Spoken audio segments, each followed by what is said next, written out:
अपने मन पसंदीदा ड्रामा से जुड़े रहने के लिए अभी जाएं और मन टीवी को लाइक करें, सब्सक्राइब करें और बेल आइकन बटन को प्रेस करना बिल्कुल ना भूलें। मन टीवी, सब कुछ मनचाहा। मेरा वजूद है, तेरी मर्जी है।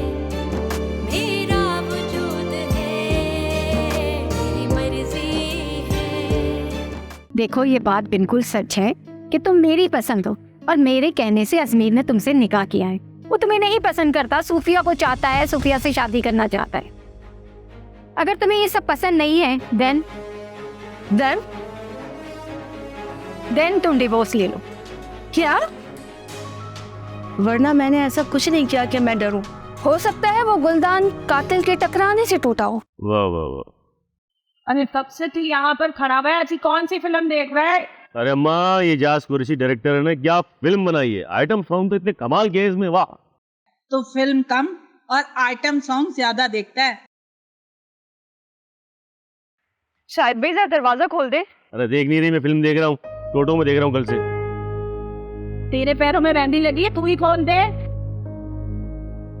पता नहीं कौन आ गया।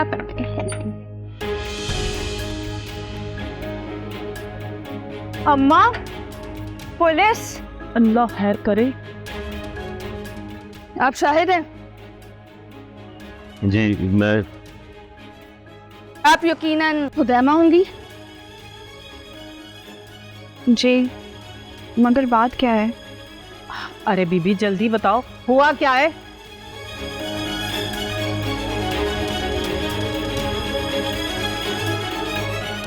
ये तो आप लोगों को पता चल ही गया होगा कि मिसेस हारून का मर्डर। जी हाँ, अखबार में पढ़ लिया था, लेकिन उस मर्डर से हमारा क्या ताल्लुक? वो तो आपको पता चल ही जाएगा, लेकिन उससे पहले हमें आपके घर की तलाशी लेना होगा। तलाशी? मगर क्यों?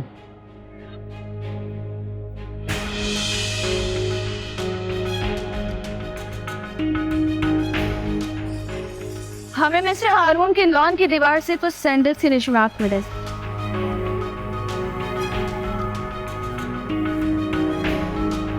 इसलिए शाहिद साहब, हमें आपकी चप्पल के निशानात चाहिए। मगर क्यों?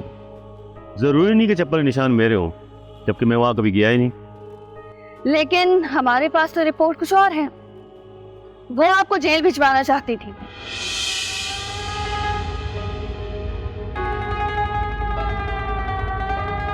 और जिस रात उनका मर्डर हुआ, उस शाम वो यहाँ भी आपसे मिलने आई थी। हाँ आई थी, और वो भी इस मिसनी की वजह से। ये बहाना करके गई कि हड्डी टूट गई है और वापसी में उसको साथ लेकर आ गई। ऐसा है क्या? जी हाँ, मगर मैं डॉक्टर के पास जा ही नहीं सकी। मैं रोड क्रॉस कर रही थी और गाड़ी से टक्कर होते हुए मुझे मिस हारून ने देख लिया। ये बात नोट कर लीजिएगा। ऊपर से इतनी ड्रामेबाज है ये, कहती थी मुझसे चला ही नहीं जा रहा। लंगड़ाती हुई तकलीफ में गई थी रिक्शे में, मगर वापस आई ना ही कोई मोच थी और ना ही कोई सूजन। अम्मा, मुझे मोच आई थी, लेकिन दवाई खाने से सूजन चली गई। लेकिन अब तकलीफ कोई दिखाने वाली चीज तो है नहीं। अरे मैं तो कहती हूँ ये गिरने का बहाना करके गई थी कि उसको घर में लेकर आए और हमारे घर में हो झगड़ा और फिर कत्ल का इल्जाम आए मेरे बच्चों पर। बिल्कुल ऐसे ही है, इसने मुझ पर बहुत गिरौना इल्जाम लगाया था। ये इसके और इसके महबूब की मिली भगत है।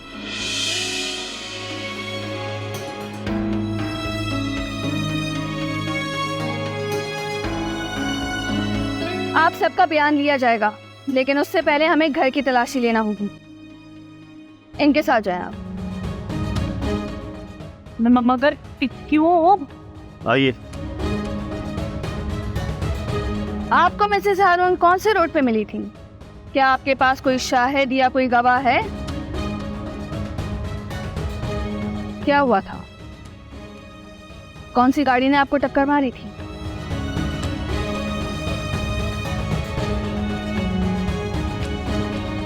देखिए, झूठ मत बोलिएगा, क्योंकि आप सबके बयानात रिकॉर्ड किए जाएंगे।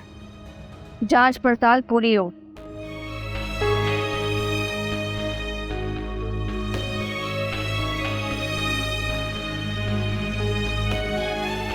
सब कहते हैं कि औरत अंदर से बहुत गहरी होती है, मगर मर्द भी कुछ कम गहरा नहीं होता। नहीं, किसी को धोखा देने में ज़ात की गहराई की क्या ज़रूरत होती है? ये तो सतही होने की निशानी है। हेलो अजमेर। अजमेर नहीं, आई एम फियोना। जी मिस फियोना, फरमाइए, आपको सुकून मिल गया मेरी मामा का चीर फाड़ करवा के? वो come on Linda, try to understand. क्या तुम अपनी माँ के कातिल को पकड़वाना नहीं चाहती? पोस्टमार्टम की रिपोर्ट से कत्ल की सारी वजूहत सामने आ जाती। बहुत शुक्रिया आपका, आपने मेरी मालूमात में इतना इजाफा किया। आप मुझे ये बताइए, आपने मुझे फ़ोन क्यों किया है? वेल, मैं तुमसे मिलना चाहती हूँ। मुझसे मिलना चाहती हैं? मगर क्यों? वो मैं मिलके बताऊंगी। क्या मैं सुबह तुम्हारे घर आ सकती हूँ? आपको घर आने की ज़रूरत नहीं है, मैं आपके पास आ जाती हूँ। ओके, मैं तुम्हारा वेट करूँगी। बाय।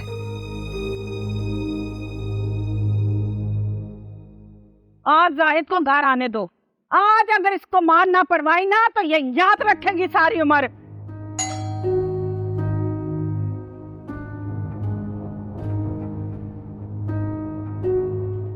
अच्छा हो गया कि तू आ गया। नाम तो बदनाम होता है ना सास का कि बेटों को पट्टियां पड़वा के बहुओं को मार पड़वाती हैं। तो आज ऐसा करके दिखाऊंगी मैं। अम्मा क्या हो गया, खैरियत तो है? अरे जिस घर में तुम्हारी बीवी जैसी बहू हो उस घर में कभी अच्छा नहीं हो सकता। क्या हो गया?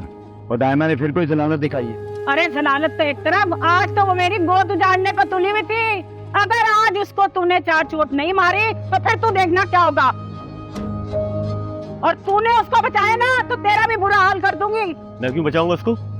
उसने तो मेरे गले में फांसी का फंदा डालने की कोशिश की। एक मिनट, मैं बुलाता हूँ दायमा को।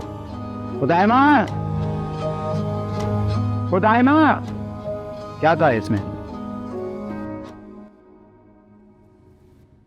पुलिस आई थी घर पे तफ्तीश करने।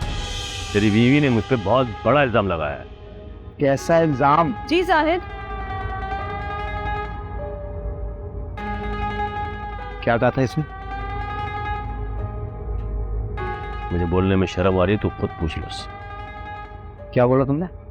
मैंने ऐसा कुछ भी नहीं बोला। इन लोगों को तो मौका चाहिए मेरा तमाशा बनाने का। अगर तूने ज्यादा जबान चलाई ना तो तू याद रखना फिर। जुबान तो तेरी आज मैं काटूंगा। अरे मैं डंडा लेकर आती हूँ, इसको हाथ पाँव से ना बांधो। जुबान ना भी कटी ना तो इसकी हड्डियाँ तोड़ के एक तरफ रख देना। अगर आज तूने इसकी हड्डियां ना तोड़ी ना तो जो तेरी बीवी ने मुझ पे इल्जाम लगाया कि मैंने इसकी इज्जत पे हाथ डाला है, तो वो आज मैं सच करके दिखाऊंगा। नो कंदो इल्जाम।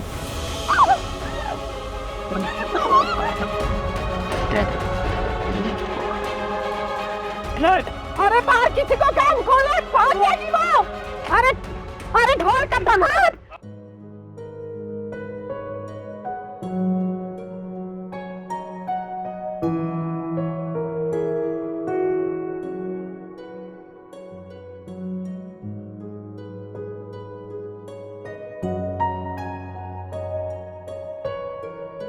क्या बात है?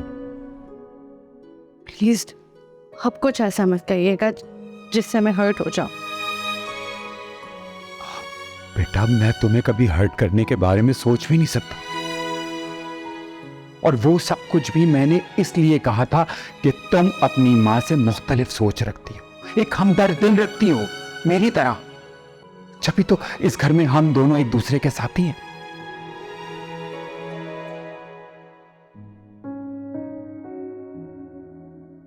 पापा, मुझे समझ में नहीं आया, आप मेरे सामने उस अनजान लड़की की फेवर कर रहे थे।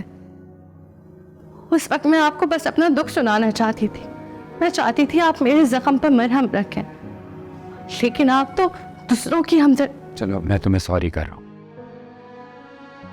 मैनर्स सिर्फ बेटियों के लिए नहीं होते, बाप के लिए भी होते।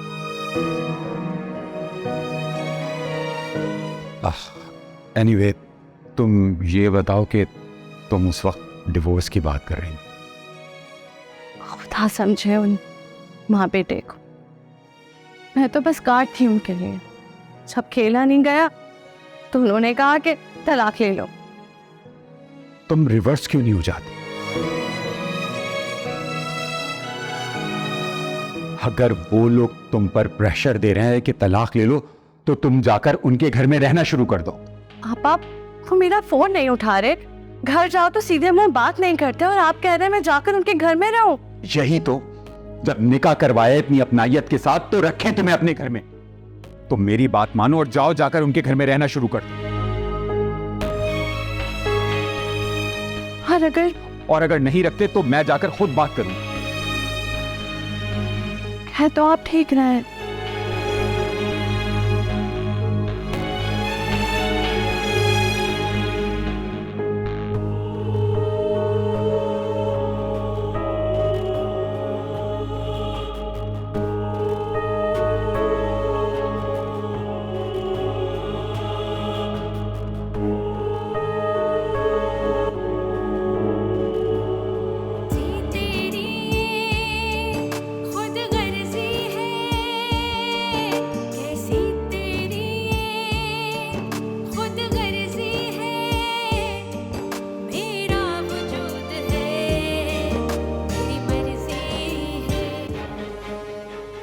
मनहूस का मखट मारे टहल रहे यहाँ पर, दरवाजा खुलवा किसी को आवाज देकर। ऐसे टहल रहे जैसे बाग में टहल रहे। दरवाजा खोल से। अब तू खड़ा क्या कर रहा है? जाकर थाने में रिपोर्ट लिखवा कर दूर निकल गई ना तो मुसीबत हो जाएगी। बंदे में हाँ करती हूँ। कैसी चालाक, शक्ल देखो कैसी मासूम थी, कैसे भागी मेरे बच्चे को धक्का दे के, कमबख्त मारी। तुझे अल्लाह पूछेगा।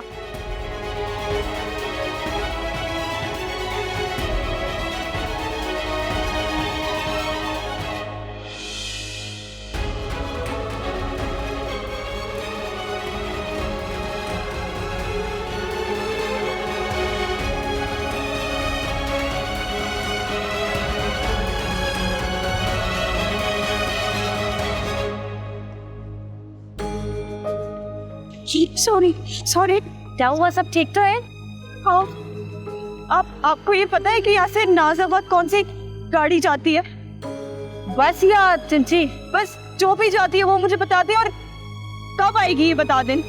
बस का तो नहीं पता, लेकिन चिंची बस 5-10 मिनट में आ जाएगी। तो वहाँ जाने का किराया कितना होता है? नाज़माबाद का यही कोई 50-60 रुपए, और अगर 2 चिंची बदलना है तो फिर तो 100-150 भी लग सकते हैं। 100-150?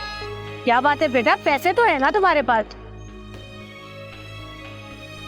पैसे नहीं है मेरे पास। आप मुझे सबका खैरात समझ कर दे दें, मैं आपको वापस दे दूंगी। अरे कैसी बातें कर रही हो बेटा? अगर कोई परेशानी है तो मुझे बताओ। कुछ भी नहीं हुआ, वो बस मैं अपने घर से अकेली नहीं निकलती ना, तो मुझे रास्तों का नहीं पता, तो थोड़ी सी घबरा गई हूँ। बस आप मुझे ऐसा करें, बस का किराया जो भी है मुझे वो दे दे, मुझे बस उसमें जाना है। दे। हाँ ये लो। और दो? नहीं नहीं, बहुत एहसान है आपका, ये मैं आपको वापस लौटा दूंगी। आप मुझे अपना फोन नंबर दे दें। अरे 100-150 रुपए के लिए मैं क्या नंबर दूं? रखो अपने पास। बहुत शुक्रिया।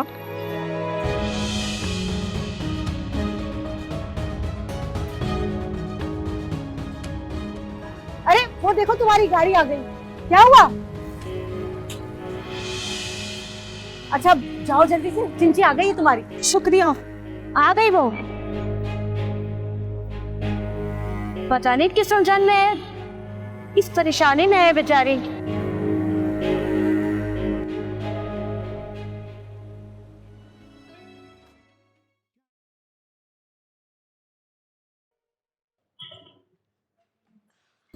आंटी।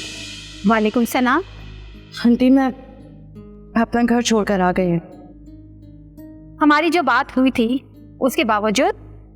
आंटी मुझे तलाक लेना गवारा नहीं, मेरा अजमीर से बाकायदा निकाह हुआ है, वो मेरा शौहर है और अब ये मेरा घर है।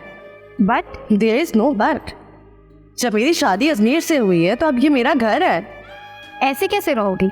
उस वक्त जब मैं तुम्हें कह रही थी तुमने उस वक्त नहीं माना। उस वक्त मामला सिंपल था। यहाँ मामला सिंपल होने की बात नहीं है। आप ये कहें कि आपका मुझ में आपको इंटरेस्ट नहीं। मैं तो तुम्हें कभी भी इंटरेस्टेड नहीं थी, वो तो मेरा बेटा था। जो तुम में इंटरेस्टेड था। छोटे अपनी बातें भूल जाते हैं। मैंने बस सुना था, आज देख भी लिया। What do you mean? आप तो मुझसे कह रही थी कि आप मुझे अपनी बहू बनाना चाहती हैं, वरना अजमीर उस सूफिया से मोहब्बत करता था। जो भी था, अब मामला कुछ और है। तुम्हारी माँ का मर्डर हुआ है, लाश मॉर्गेज में पड़ी हुई है। जाने क्या मामला है? और ऐसे में तुम्हें मैं अपने घर में रखकर इन्वेस्टिगेशन की जद में नहीं आना चाहती। ये मेरे बेटे के फ्यूचर का मामला है। यानी आपके कहने का मतलब ये है कि आप मुझे यहाँ रहने की इजाज़त नहीं दे रही? रहना तो दूर की बात है, हमारे दरमियान ये तय हुआ था कि ये रिश्ता तलाक पर ख़त्म हो जाएगा। आंटी कुछ तो लिहाज करें। जो रिश्ता प्रॉपर तरीके से बना भी नहीं है, अभी आप उसे ख़त्म करना चाहती हैं? No more dialogue and don't be emotional. समझ गई? ये बैग उठाओ और अपने घर वापस जाओ।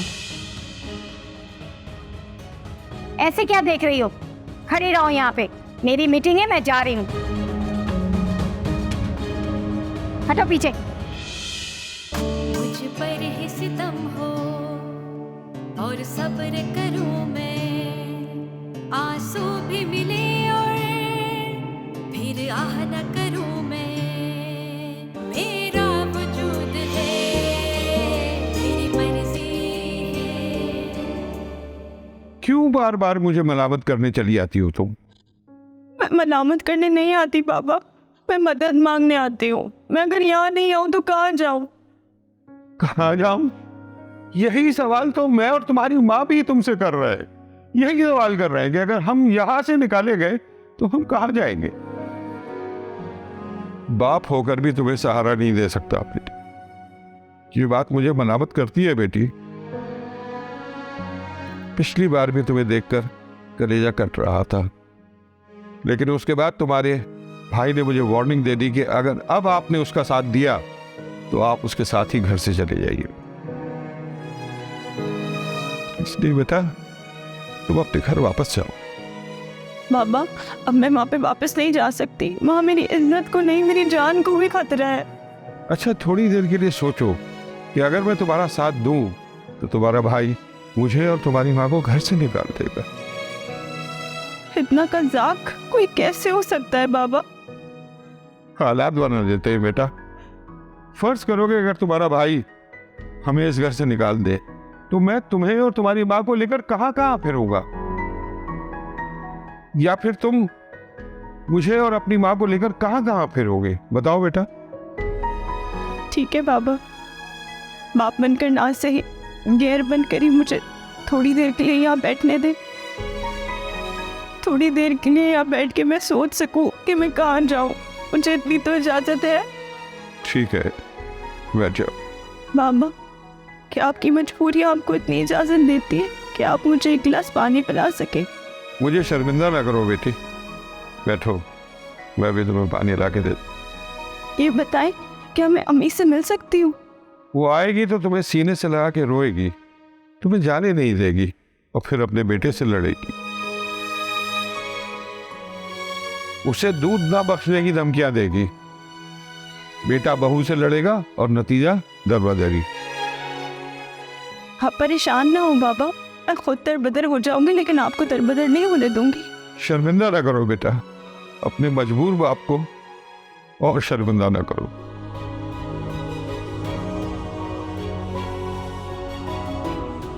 कि बाबा एक कॉल के लिए आपका फोन मिल सकता है? आइए ये लो।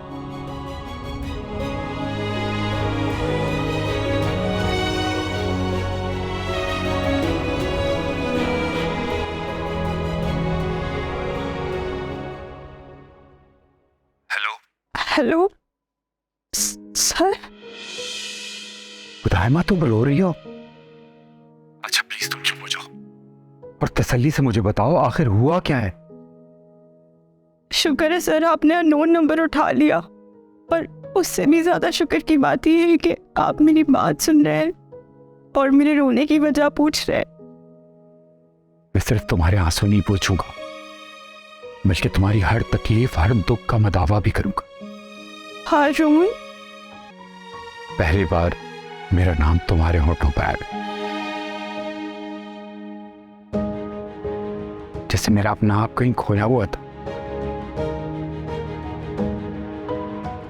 और जिससे मैं खुद बेखबर था। तुमने मेरा नाम लिया, मुझे पुकारा,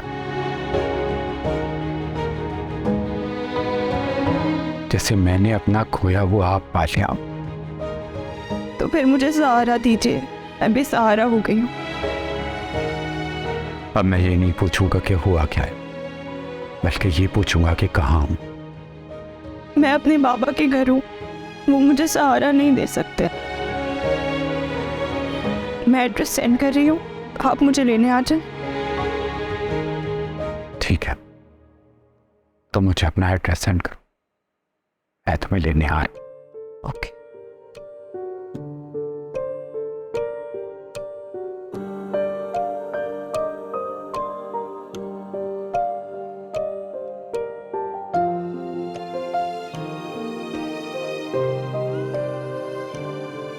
कैसी तेरी ये खुद गर्जी है, कैसी तेरी ये खुद गर्जी है, मेरा वजूद है तेरी मर्जी है, मेरा वजूद है तेरी मर्जी है।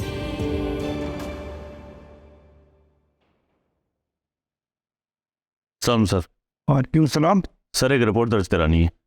रिपोर्ट लिखवानी है या एफआईआर कटवानी है? सर कुछ भी करें, मगर रिकॉर्ड में एक बात आनी चाहिए कि मेरी भाभी घर से जेवरात और नकदी लेके भागी है। अच्छा, तो अकेली भागी है या किसी आशना के साथ भागी? नहीं, आशना के साथ तो नहीं भागी, लेकिन आशना के कहने पे जरूर भागी। अच्छा, ला हौल वला कुव्वता इल्ला बिल्लाह। वैसे उसकी उम्र क्या थी? सर ये 28-30 साल। सर इंस्पेक्टर अनीस फातिमा से बात करनी थी, आप मेरी बात करवा देंगे या मुझे उनका नंबर दे दें? नहीं, नंबर देना अलाउ नहीं है। बाकी ये कि आप अपनी रिपोर्ट लिखवा दें, वे तफसील से लिखें। लिखें। बताएं।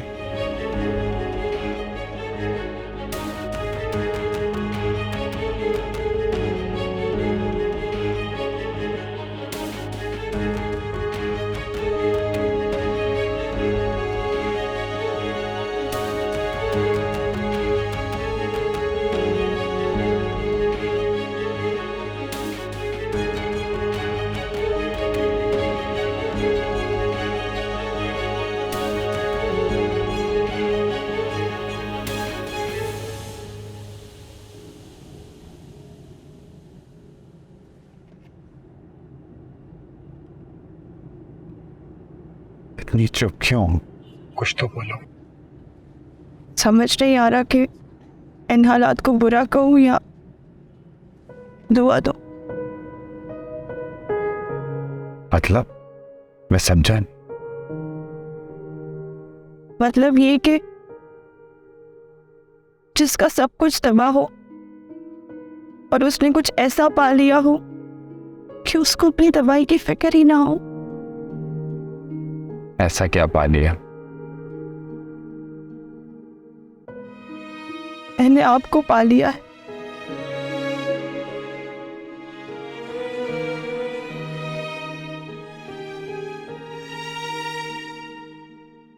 मैं तुम्हारा ही था उदायमा, लेकिन फिर भी तुम्हें ये कहूंगा कि तुमने अभी मुझे पाया नहीं है।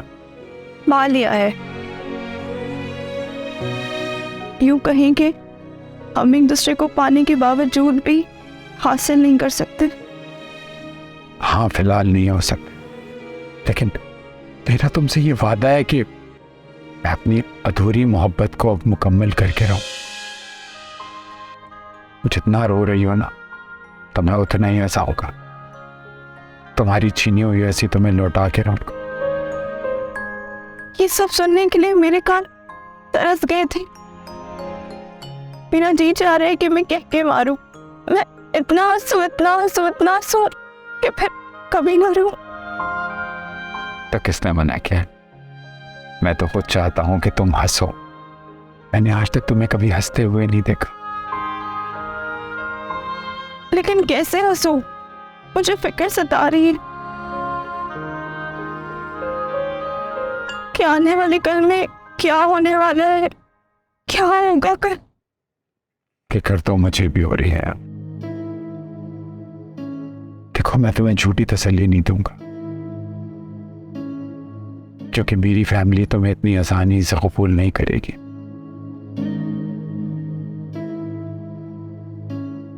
बल्कि तुम्हें देख के मेरी बेटी तो रिएक्ट करेगी जो मुझे अच्छा नहीं लगेगा। मैं आपकी बात समझ सकती हूँ। जब हमारे पास कोई और मुतबादिल ना हो तो हमें बहुत सारी बातों को सहना पड़ता है। जी मुझे अगर मौका मिलता तो मैं तुम्हारा बंदोबस्त कहीं और करता, लेकिन जिस इमरजेंसी में मैं तुम्हें लाया हूं, मजबूरी में मुझे तुम्हें अपने घर ही लेकर जाना पड़े।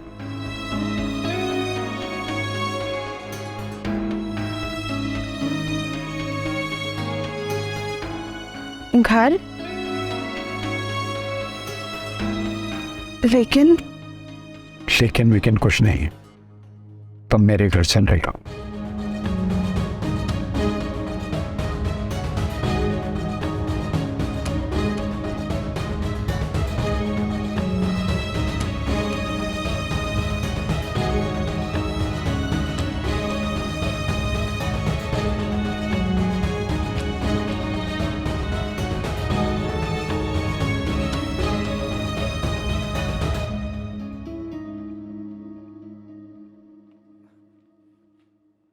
आओ।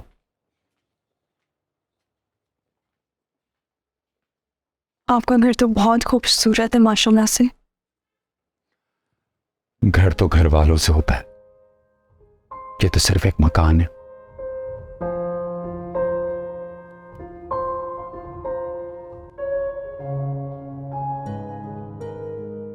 मैंने तो बहुत मजबूती से ये घर बनाना चाहा, मगर इनके घरों की तरह ये कैसे बिखर गया। सवाल ये है कि मैं इसे टूटने से कैसे बचाऊं। जिसके साथ मैंने घर बनाना चाहा था तो खुद ही घर तोड़ना चाहता है। Good evening.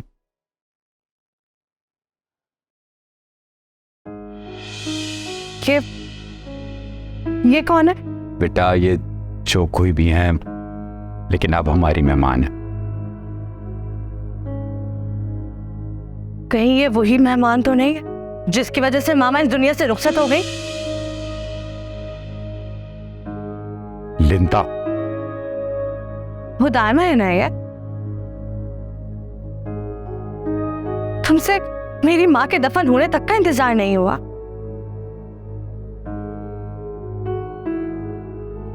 आखिर ऐसा कौन सा जादू किया है तुमने मेरे पापा पर कि इन्हें कुछ नजर ही नहीं आता तुम्हारे अलावा? मेरी भी परवाह नहीं है इन्हें। Behave yourself। अच्छा, अब मुझे समझ में आया आपने मुझे ससुराल जाने का मशवरा क्यों दिया था, ताकि उधर मैं अपने ससुराल जाऊं और इधर आप इस लड़की को इस खाली घर में ले आए, जिस घर से आपने मेरी मामा को पहले ही रुखसत कर दिया था। Said behave yourself। इससे कम आप मुझसे ये तो पूछते थे कि मैं नाम मुराद इस घर से दफा हुई भी हूं कि नहीं। अब खुद ही बोलती होगी, अब मुझे भी कुछ कहने का मौका दोगी? नहीं, आप रखे इसे। मुझे अपने ससुराल में नहीं रखा गया, धक्के मार कर निकाले उन लोगों ने मुझे। और आप ना मेरी एक और बात सुनो, अगर ये लड़की इस घर में रहेगी तो मैं इस घर में नहीं रहूंगी। याद रखिएगा आप ये।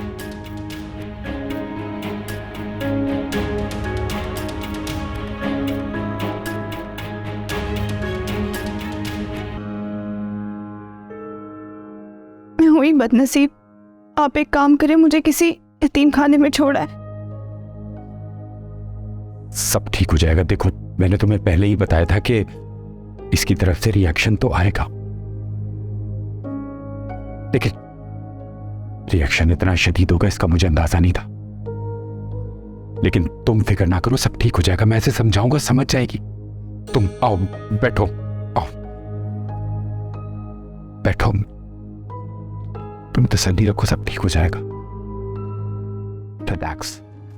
और भी तुम ज़ोहरा की गाड़ी में बैंक गए और उसके गार्ड के साथ पैसे देते रखे रहते। ये सब आपको कैसे पता? शुक्र है तुमने मेरी बात की तरदीद नहीं की।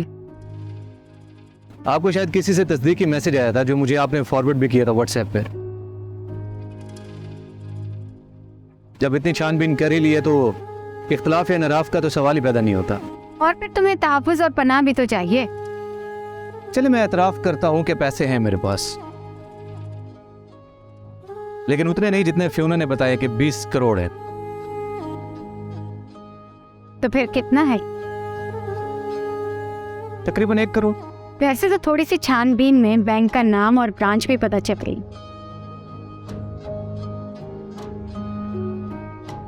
तो मैं थोड़ी सी और छानबीन कर लूंगी तो रकम भी मालूम हो जाएगी, इसलिए तुम खुद ही एतराफ़ कर लो।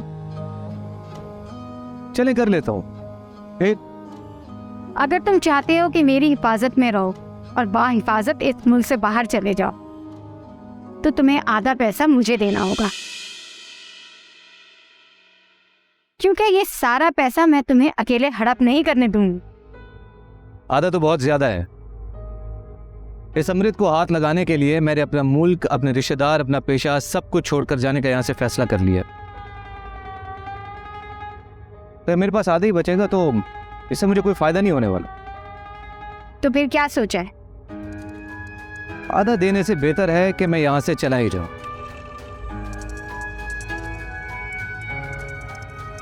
और बहुत से लोग मिल जाएंगे मुझे। चलो ठीक है, हम इस पे बाद में बात करेंगे। तुम एक काम करो, लिंटा के डिवोर्स पेपर तैयार कराओ। मैं उसे कल ही डिवोर्स भिजवाना चाहती हूँ। ठीक है, आज ही ड्राफ्ट तैयार करवाता हूँ मैं। तुम्हारा फोन इतना अचानक आया कि तुम्हारे लिए किसी जगह का बंदोबस्त नहीं कर सकता। आप मुझे शर्मिंदा कर रहे हैं सर। फिर सर अपना ये दिखा के फिर गैरों वाली बातें। हारून, मैं बहुत परेशान हूँ। आपके और आपकी बेटी के दरमियान इख्तिलाफ पैदा करवा के मैं इस घर में नहीं रह सकती। लाना तो मैं भी नहीं चाह रहा था, लेकिन मजबूरन लाना पड़ा। लेकिन एक ना एक दिन तो तुम्हें मुझे इस घर में लाना ही था। और तुम लिंटा की तरफ से परेशान मत हो, बिल्कुल मेरी जैसी है, दिल की बुरी नहीं है। बस आजकल अपनी माँ की डेथ की वजह से कुछ परेशान है और उसकी अपनी मैरिड लाइफ भी कुछ अच्छी नहीं जा रही। अल्लाह आप दोनों की मुश्किलात आसान फरमाए। मैं जल्दी अपना कोई बंदोबस्त कर लूंगी। इसकी कोई जरूरत नहीं। ये घर जितना मेरा है अब तुम्हारा भी है। और रहा सवाल लिंटा का, तो उसे मैं समझा लूंगा और वो समझ जाएगी। उसकी तरफ से तुम बिल्कुल बेफिक्र हो जाओ, सब ठीक हो जाएगा। अब चलो मैं चल के तुम्हें तुम्हारा कमरा दिखा दूं।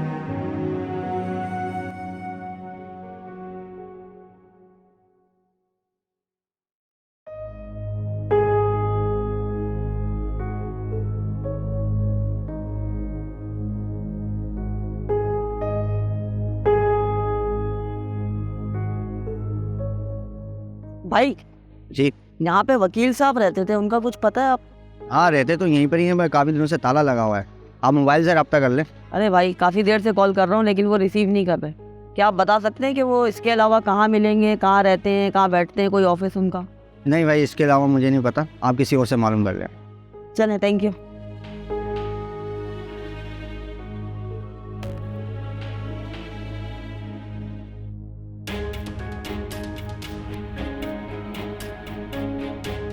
हाँ बोलो, मिला ड्रेस?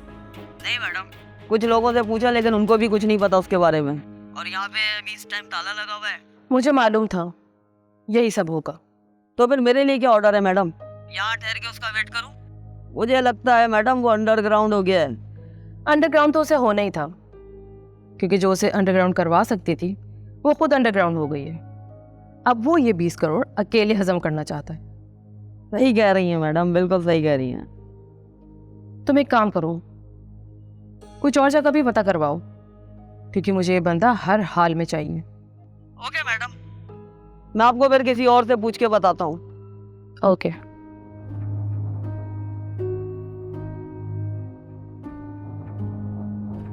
सर्विस के दौरान ऐसे बहुत कम केसेस हैं जो इतने चैलेंजिंग हो। ये भी उनमें से ही एक है। इतने सारे सस्पेक्ट्स खुदा की पनाह, बट वेरी इंटरेस्टिंग।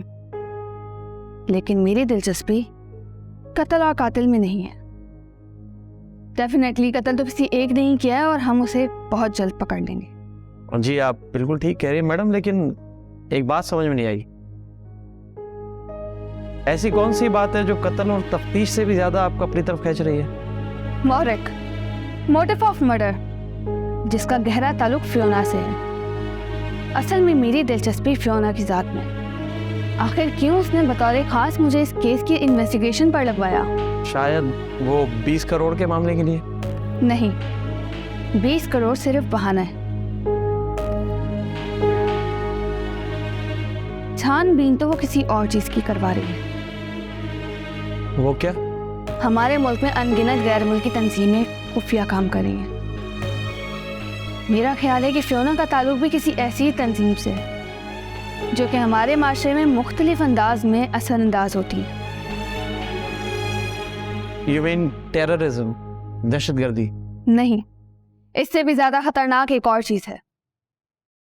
हमारे अखलाक, रवायात, तहजीब और रिश्तों को खत्म करना। ऐसी तंजीमें हमारे माशरे में मौजूद असर रसूख रखने वाले लालची लोगों को ढूंढती हैं, चाहे उनका ताल्लुक अमीर तबके से हो या गरीब तबके से।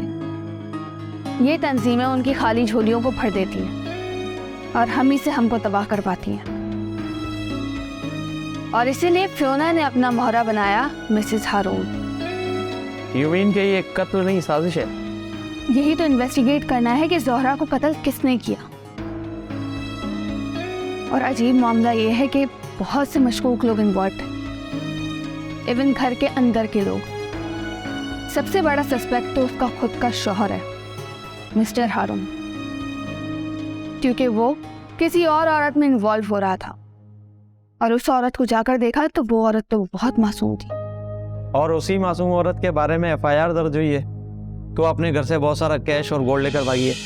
सही कह रहे हो, चेहरे धोखा दे सकते हैं और हो सकता है हारून और उसकी नई लवर हुदैमा ने अपने प्यार को मुकम्मल करने के लिए, इस रुकावट को हटाने के लिए जोहरा का कत्ल कर दिया,